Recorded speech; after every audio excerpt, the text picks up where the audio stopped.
Maganda ng baka natin. Hera guys.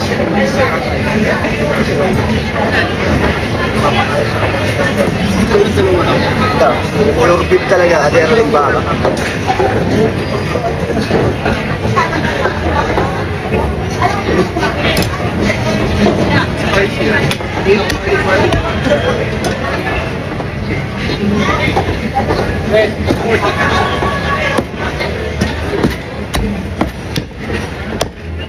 Grabe. Maganda yun.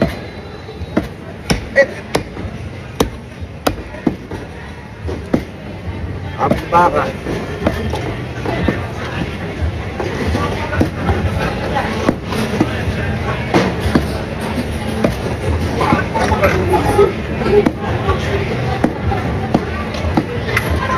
Makikita nyo na may tsura ng baka namin.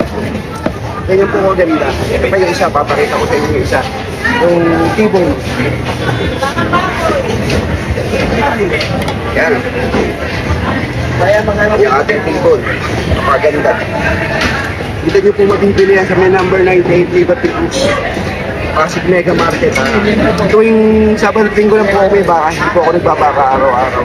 So makukuha nyo po puro ganito. So ayan, nakita nyo. Thank you sir. Salamat.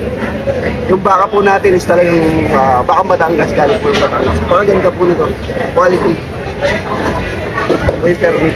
Kasigurado. Gusto po ng mga ganitong baka guys, mag-team lang po kayo. Kung gusto nyo rin po ng pasabay, mga pasasabay na bibili, mag-team lang po kayo sa akin. Lahat po ng gusto nyo, bibigay po natin. Maraming salamat po sa mga followers natin. Thank you po. Kung hindi ka pa nakapollow, pakipollow mo po ako. God bless po sa inyo lahat. Sana magustuhan nyo po yung baka natin pag tumili kayo. Let's go na.